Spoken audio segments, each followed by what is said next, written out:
शुभ प्रभात। आज एक बहुत महत्वपूर्ण कहानी मैं आपको सुनाऊंगा और वो है हमारे भारत के महान सत्यवादी राजा हरिश्चंद्र की।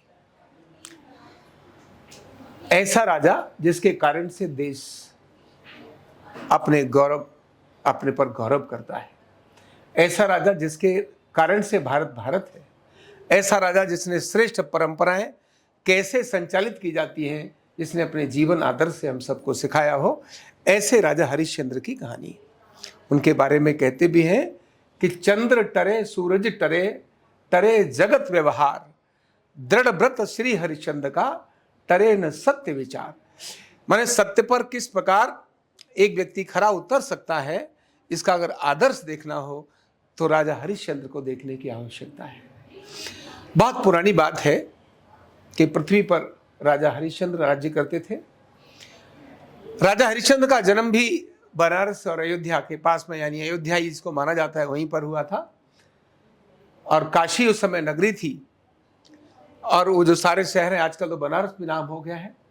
तो पूरी पृथ्वी पर जिनका शासन था, और इंद्र को हम जानते ही हैं कि इंद्र के दरबार में ये लगता था कि जरा बताओ तो नीचे कौन ऐसा है जो आज बहुत ज्यादा ईमानदार और सच्चा चल रहा है, उसको कैसे गड़बड़ किया जाए, ये इंद्र का प्रयास रहता था। यानी परीक्षा लेना ये इंद्र का स्वभाव था। तो वहां सभा बैठी और सभा के अंदर निश्चय किया कि पृथ्वी पर ऐसा कौन राजा है जो बहुत श्रेष्ठ है, जो बहुत जिसके नाम के चर्चे हैं, वो कौन है। क्योंकि इंद्र को डर लगता था कि कहीं अपनी तप तपस्या के आधार पर वो मेरे राज्य पर कब्जा न कर ले, कहीं मेरे शासन पर कब्जा न कर ले। और इसीलिए परीक्षा लेने के लिए हरिश्चंद्र की उस समय जो महर्षि विश्वामित्र थे उनको भेजा। और महर्षि विश्वामित्र तपस्या करने के लिए जमीन पर जब आए, पृथ्वी पर आए, और उस समय पर उनके शासन राज्य में जब आए, राजा उस समय पर अपने देश का भ्रमण कर रहे थे, घूम रहे थे, और वहां उनकी मुलाकात विश्वामित्र से हुई। उन्होंने उनको प्रणाम किया, अभिवादन किया। अभिवादन करने के बाद उन्होंने पूछा, हे महर्षि, आप बताइए आपको क्या चाहिए, आप यहाँ क्यों पधारे हैं। बोले मुझे यहाँ अपनी यज्ञ करनी है। बोले आप बताइए यज्ञ के लिए आप जो चाहते हैं मैं आपको सब कुछ वो देने के लिए तैयार हूं।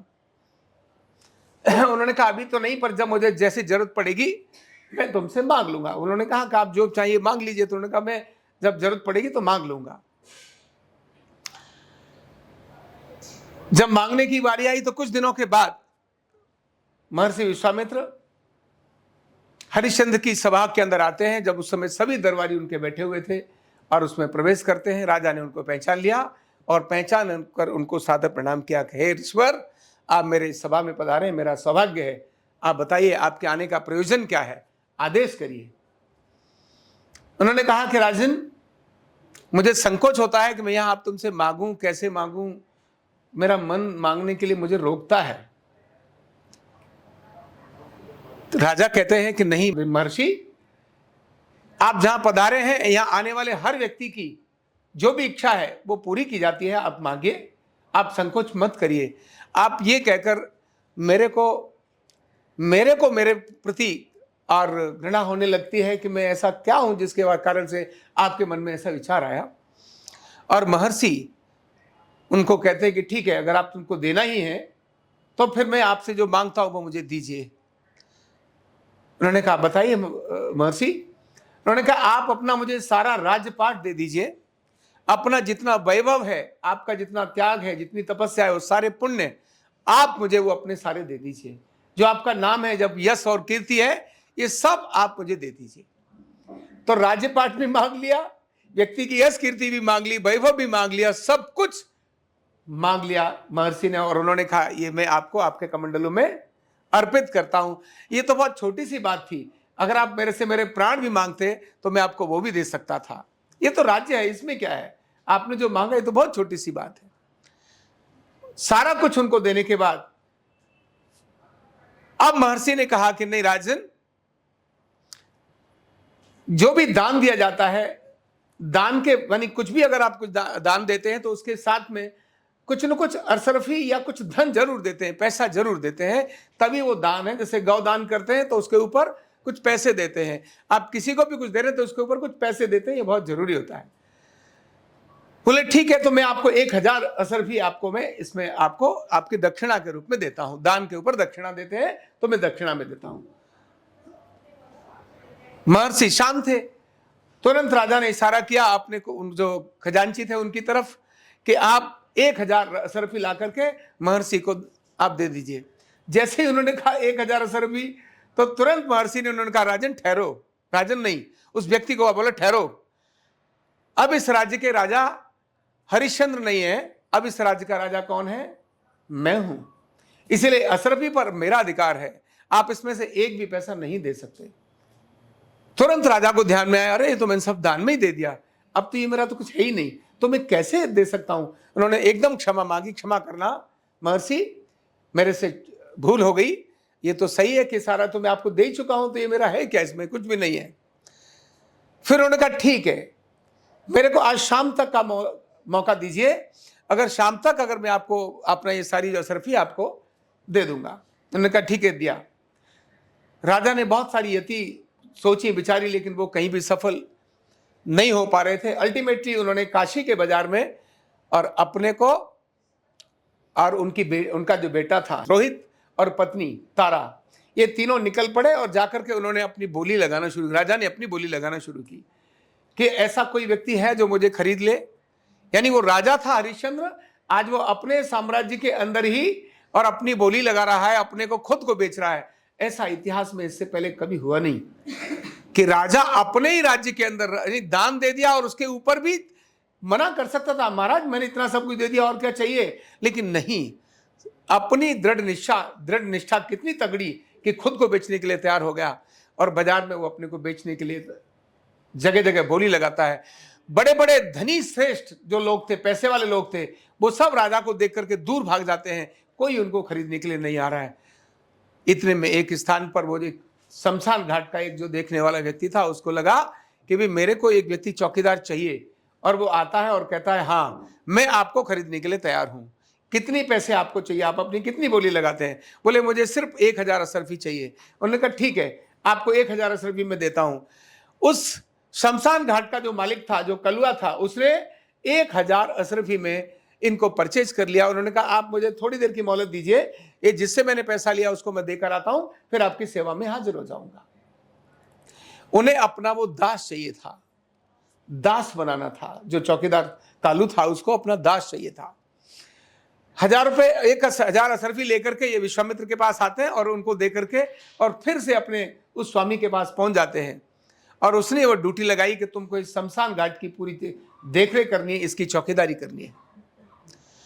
शमशान घाट की चौकीदारी, एक राजा शमशान घाट की चौकीदारी कर रहा है, और उसको कहा कि यहां हर व्यक्ति के आने पर उस व्यक्ति से एक निश्चित एक जो टका एक असरफी है आपने लेना है, उसके बाद ही यहां उसको शमशान घाट की क्रिया संपन्न होने देनी है, उसको शव को जलाने देना है।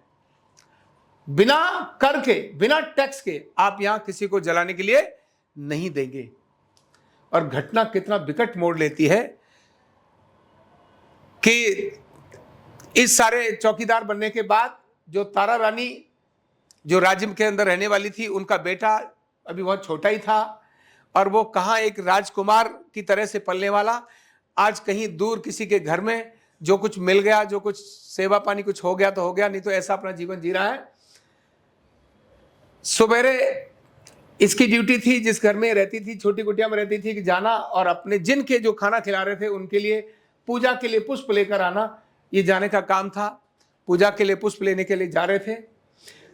वहीं पर पुष्प तोड़ते समय उस वृक्ष पर एक सांप बैठा था, जहरीला, और जहरीले सांप ने इस रोहित को काट लिया, और रोहित को काटते ही रोहित ऑन द स्पॉट वहीं पर उसकी मृत्यु हो गई। एकदम वो पूरा नीला हो गया। उस बच्चे को देखने के बाद वो बिलखने लगी, क्या करे, किधर लेके जाए, उसको तो कोई देखने वाला ही नहीं है, अब तो उसका कोई धनाधोरी ही नहीं है। तो अब उसका संस्कार करना है। ये संस्कार करने के लिए वह अपने उस रोहित को लेकर के शमशान घाट पहुंचती है, और दुनिया की अद्भुत घटना ये घटती है कि पिता शमशान घाट का स्वामी है, और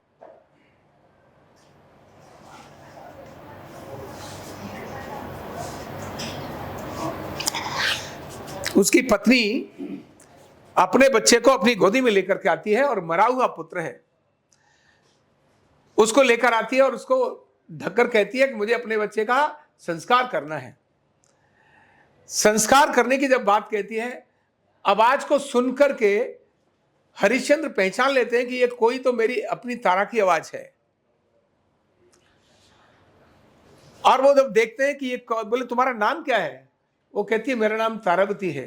बोले ये इसका नाम क्या है, तो इसका नाम रोहित है। बोले हुआ क्या, बोले इसको सांप ने काट लिया था और इसकी मृत्यु हो गई है, इसका मुझे संस्कार करना है।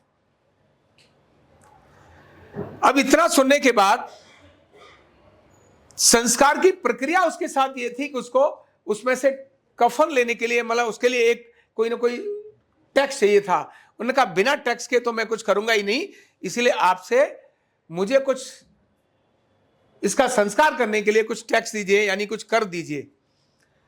उन्होंने कहा कर तो मेरे पास कुछ है ही नहीं, मेरे पास तो एक पैसा भी नहीं है, मैं कैसे करूं।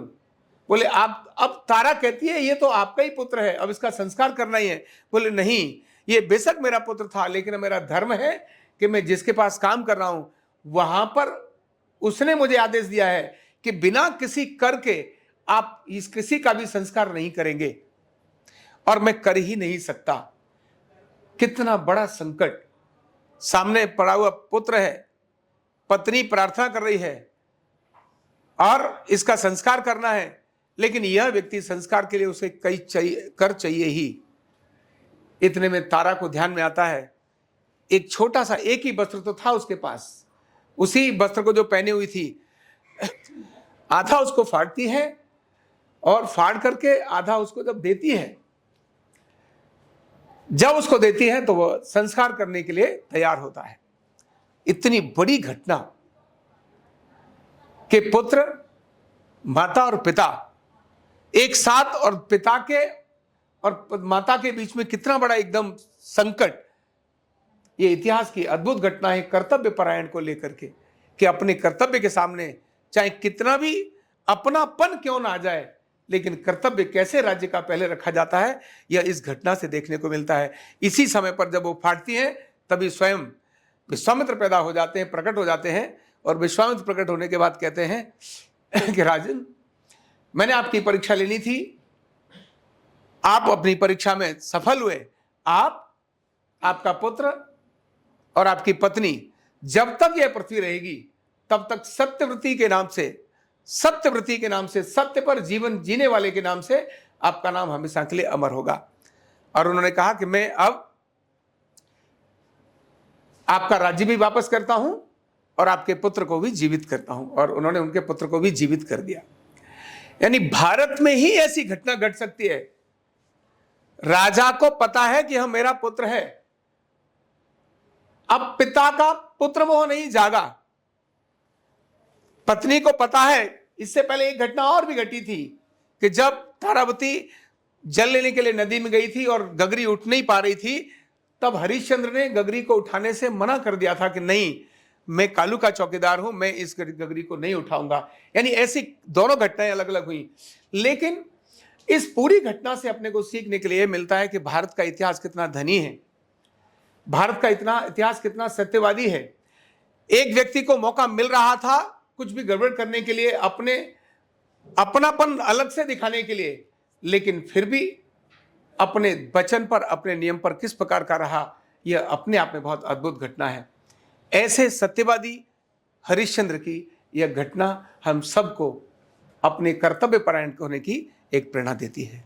बहुत बहुत धन्यवाद।